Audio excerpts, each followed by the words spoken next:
రైతులు ఫిర్యాదు చేశాడయ్యా.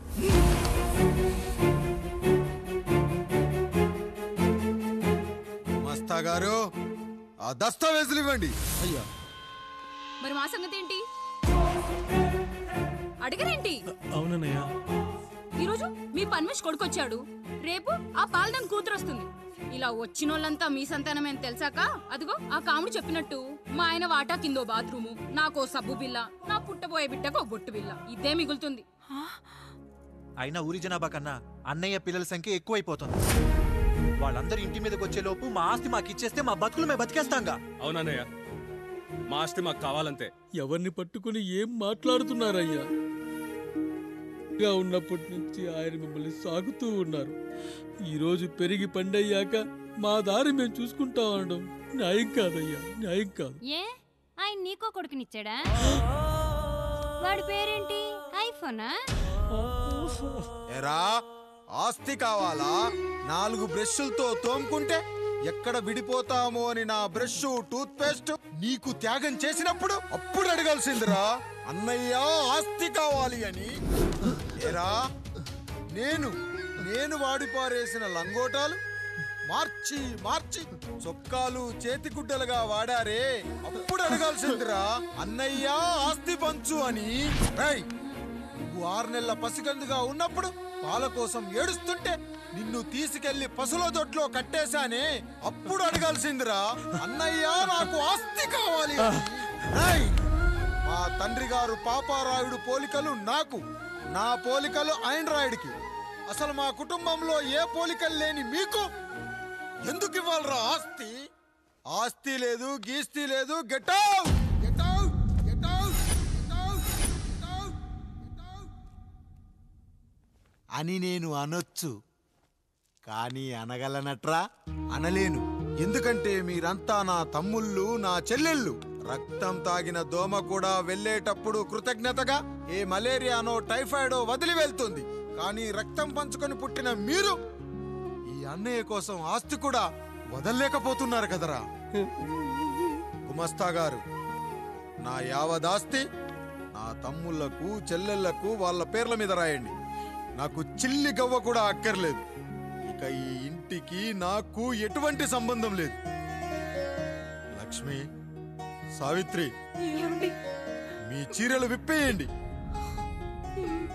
ఇక్కడికి వచ్చేటప్పుడు ఏ చీరలు కట్టుకున్నారో వెళ్ళేటప్పుడు కూడా అదే చీరలు కట్టుకోండి.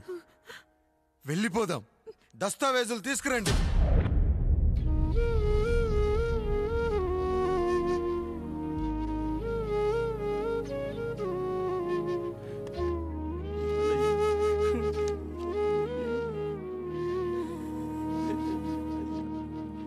ఇక ఈ ఇంట్లో నా పేరు వినపడితే నా తమ్ముళ్ళు చెల్లెళ్ళు బాధపడతారయ్యా.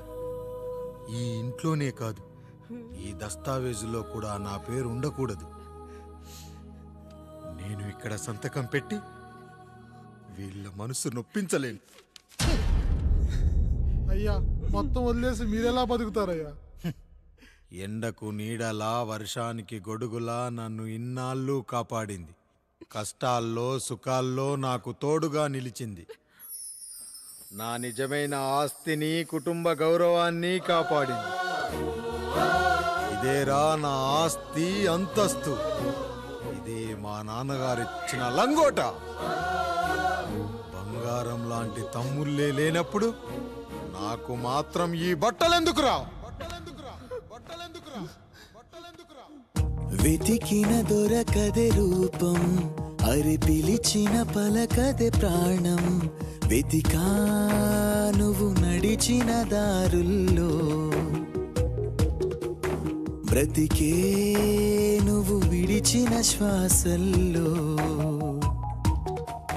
హో నీడనడిగా, గాలి నడిగా, ఎక్కడని నా ప్రాణం.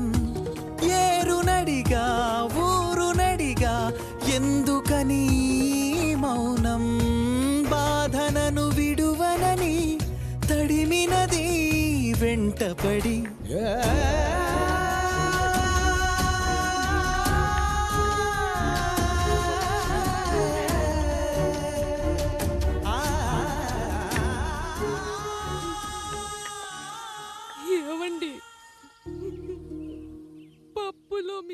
చెమట పడుతుందండి.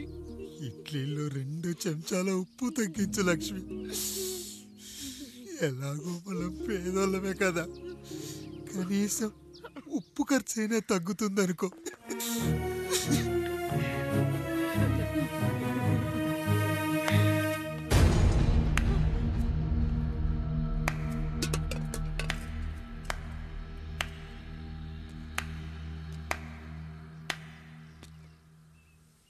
పప్పు రుబ్బుతున్నావా పెదరాయుడు?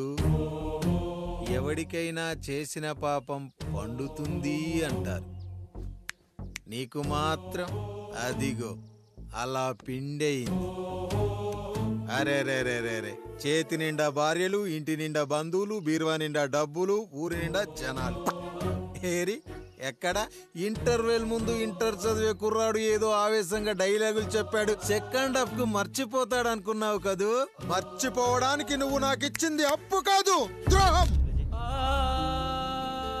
అమ్మ వచ్చిన ప్రతిసారి అడిగేవాణ్ణి, అమ్మా నాన్నెక్కడా అని. నీ గురించి తెలిసాక నీ ముందుకొచ్చా, నీ బ్రతుకుని ఇక్కడి దాకా తీసుకొచ్చా. పిక్చర్ అభి బాకీ హే మేరా పితాజీ. నిన్నిలాగే వదిలేస్తే ఈ ఆండ్రాయిడ్ తో వదలవు. సామ్సంగ్లు, హెచ్టీసీలు, లెనోవాలు అంటూ కనిపారేస్తూ మా అమ్మ లాంటోళ్ళ కోసం తిరుగుతూనే ఉంటావు.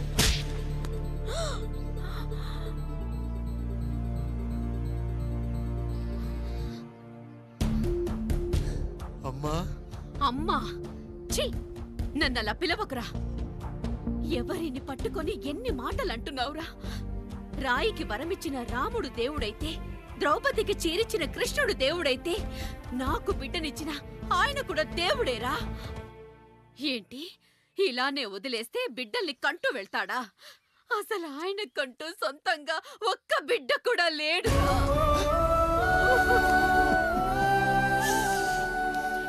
అసలు ఏం జరిగిందో తెలుసా? మీరుండండి అయ్యా, ఉండండి. మొదటి భార్యని చేసుకున్నాక పిల్లలు పుట్టలేదని రెండో పెళ్లి చేసుకున్నారు. ఆవిడకి పుట్టలేదు. మూడోసారైనా తగులుతుందనుకున్నాం, తనకే పుట్టలేదు. పిల్లల కోసం పెళ్ళాలని మార్చాడే కాని వాళ్ళని వదిలేయలేదురా.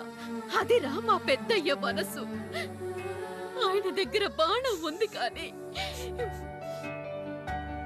లేదురా, లేదు. అసలు నీ తండ్రి ఎవరో నీకు తెలుసా? తెలుసా? ఇదిగో ఈ కాముడేరా నీ తండ్రి. గేదె నల్లగా ఉన్నంత మాత్రాన పాలు తెల్లగా ఎలా ఉన్నాయనే కదరా నీ ప్రశ్న. దానికి సమాధానం చెప్పాలంటే, ఒక వర్షం కురిసిన రాత్రి నేను 9వ నెల బాలింతగా ఉన్నప్పుడు. పండు, పండు, ఇదిగో. ఏమిటండి ఇది? నిద్రలేస్తే నేను, బయటికెళ్తే గంటోడు, పక్కకెళ్తే పాలేరు, ఎప్పుడూ తిరిగే తాయారు. రోజు మమ్మల్ని చూసి చూసి బిడ్డ కూడా జిడ్డు మొహం వేసుకుని పుడతాడేమో అని భయంగా ఉంది. కడుపులో ఉన్నప్పుడు మనం ఎవరి మొహాలైతే చూస్తామో అచ్చం వారి పోలికలతోనే పుడతారంటారు. పొరపాటున నా పోలికలతో పుడితే? అదేంటి కాముడు, నీకేం తక్కువ? జుట్టు ఉండాల్సిన చోట లేకుండా అవసరం లేని చోట విపరీతంగా పెరిగిపోతుంది. మనకు పుట్టబోయే బిడ్డ గొప్ప అందగాడై ఉండాలి. ఇదిగో రోజు ఈ దేవుడి ఫోటోలు చూడు, వాళ్ళలాగే అందంగా పుడతాడు. కడుపుతో ఉన్నప్పుడు ఎవరి ఫోటో చూస్తే ఆ పోలికలతో బిడ్డ పుడతాడా? కనిపించని దేవుడి పోలికలు నా బిడ్డకెందుకు? ఈ ఊరికి దేవుడు రాయుడు. నా బిడ్డ ఆయనలాగే పుట్టాలి, ఆయనలాగే పుట్టాలి.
పండు ఇలా వచ్చావు? అయ్యా, తప్పు జరిగిపోయింది పెద్దయ్య. ఏం జరిగింది? అసలే నువ్వు ఒట్టి మనిషి కూడా కాదు. ఒక్కసారి ఇటు చూడండి అయ్యా.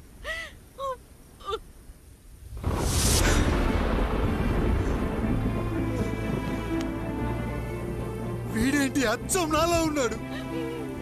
అసలేంటి? ఎందుకు ఇలా జరిగింది?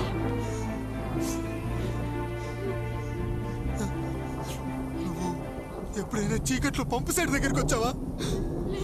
మరి అమలాపురంలో శివాలయం దగ్గర రత్నాలు నీకేమైనా అమ్మవుతుందా? లేదు. పిఠాపురంలో పద్మ, రామాపురంలో లక్ష్మి, కాకినాడలో సుజాత.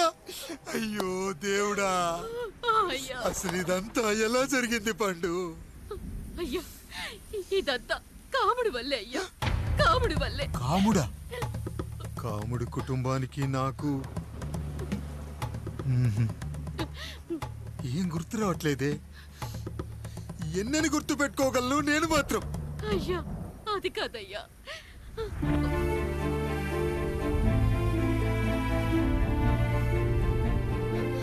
అలా రోజు మీ ఫోటో చూసి చూసి అచ్చం మీలాగే పుట్టాడు. అయ్యో, నా పోలికతో బిడ్డ కావాలనుకోవడం ఏంటి పండు? నువ్విలా చేయడం ఏంటి పండు? పోలికల కోసం ఫోటోలు ఎందుకు చూసావు పండు? అందుకే కదయ్యా ముందు ఆ డైలాగ్ చెప్పాను, తప్పు జరిగిందని.